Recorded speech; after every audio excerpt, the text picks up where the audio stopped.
ce nouveau tuto, nous allons mettre en œuvre le protocole Delegate pour réaliser des actions sur chacune des cellules de notre TableView. En particulier, nous allons mettre en place une action de type Swipe pour effacer une cellule. Nous allons donc rajouter le protocole UI TableView Delegate à notre ViewController, ce qui nous permettra de réaliser un certain nombre d'actions sur le TableView. Alors, si on veut avoir un peu plus de détails, on peut regarder dans la documentation du TableView Delegate et on voit effectivement qu'il permet de faire un certain nombre de choses. En particulier, de répondre à des sélections de lignes et surtout, pour ce qui nous intéresse ici, à répondre à des gestes, à des swipes sur les cellules de notre TableView. Donc si on regarde et si on descend, donc effectivement, il y a plein de méthodes associées à ce TableView Delegate.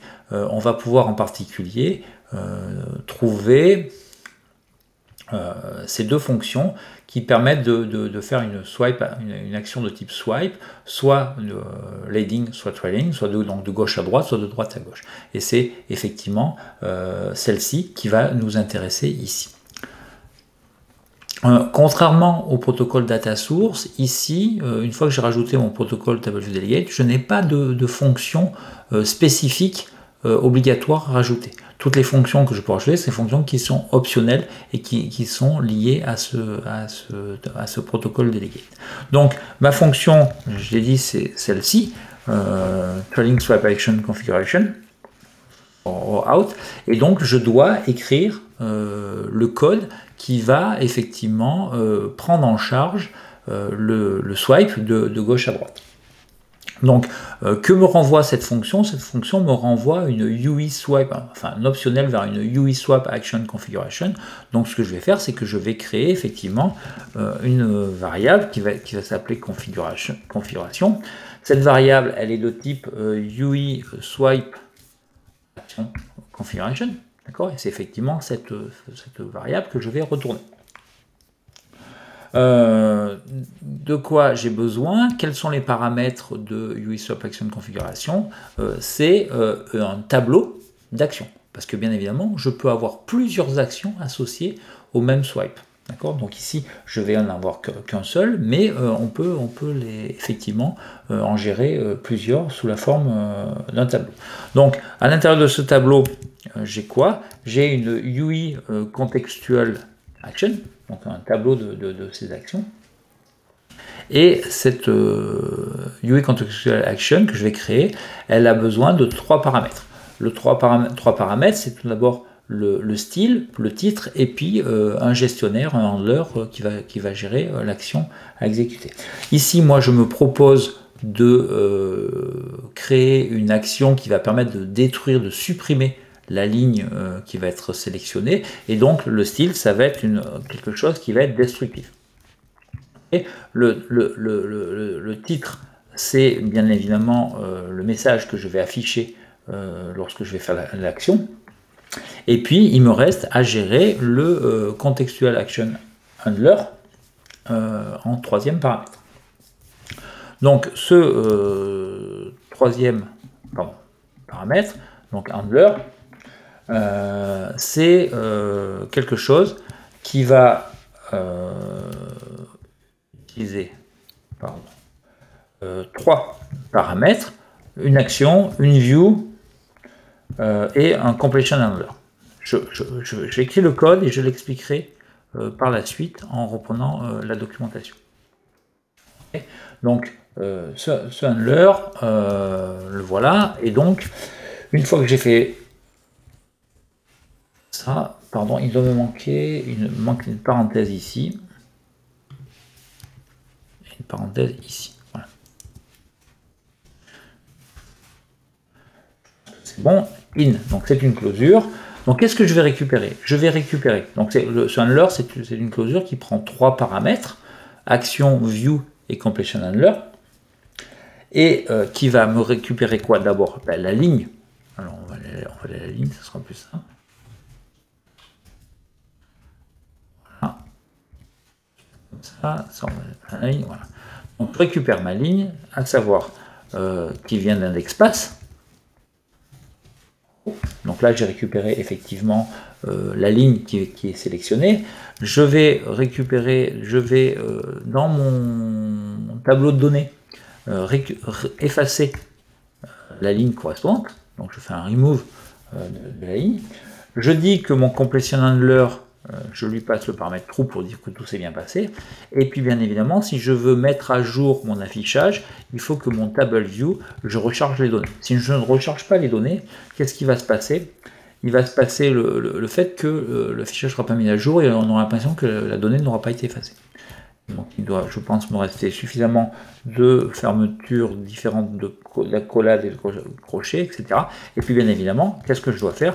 Je dois faire un return de ma configuration.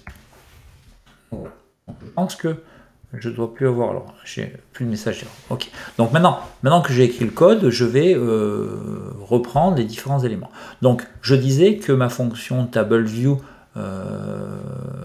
Trailing Swap Action, elle retourne un UI Swipe Action Configuration. Donc qu'est-ce que c'est qu'un UI Swipe Action Configuration?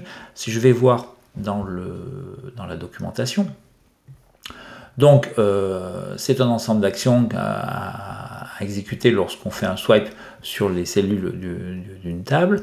Et donc si je regarde, que prend cette UI Swipe Configuration? Elle prend dans sa création, elle prend un paramètre qui s'appelle des actions et qui est un tableau de UI Contextual Action. Donc si je vais voir ce UI Contextual Action, qu'est-ce donc que ce UI Contextual Action? C'est quelque chose qui va prendre trois paramètres, comme je disais, un style, un title et un handler. Donc si je vais voir cette fonction, et on va pouvoir voir effectivement le détail. Le détail, le style, bien évidemment, c'est un style de UI Contextual Action. Donc ici, moi, je l'ai mis sous la forme de destructive. Le titre, c'est une chaîne de caractères, c'est delete. Et puis le handler, c'est ça qui est intéressant à voir, qui va permettre de comprendre ce qui se passe. Donc si je veux voir ce handler, c'est le bloc d'instructions à appeler en réponse à la sélection de l'action exécutée. Donc c'est sous la forme, effectivement, comme d'une action, donc il prend avec trois paramètres qu'on retrouve ici, l'action qui est exécutée, premier paramètre, la vue dans laquelle elle est exécutée, deuxième paramètre, et puis le troisième, ce que j'ai appelé le completion handler, c'est une fonction qui prend un booléen en paramètre et qui renvoie un type void. Donc effectivement, c'est ce cas-là. Donc si je regarde la liste de ces trois paramètres, je vois effectivement que l'action, c'est l'objet qui contient l'information sur l'action sélectionnée. La vue, le deuxième, c'est la vue, et le troisième, effectivement, c'est le bloc qui est exécuté après avoir réalisé l'action, et ce bloc n'a pas de valeur et prend en paramètre un booléen qui est true ou qui est false, true si l'action est exécutée, et c'est ce que je fais ici. Okay. Donc c'est basiquement très simple à exécuter, à réaliser comme ça. Je veux revenir sur le style, puisque si je reviens en arrière, non, on va revenir. Je vais revenir sur le style, celui du contextual action. Là, on va aller voir le style. Voilà, c'est un entier. Et il y a deux possibilités, soit c'est normal et c'est une action normale, soit c'est destructive, c'est pour indiquer qu'on fait un delete de quelque chose.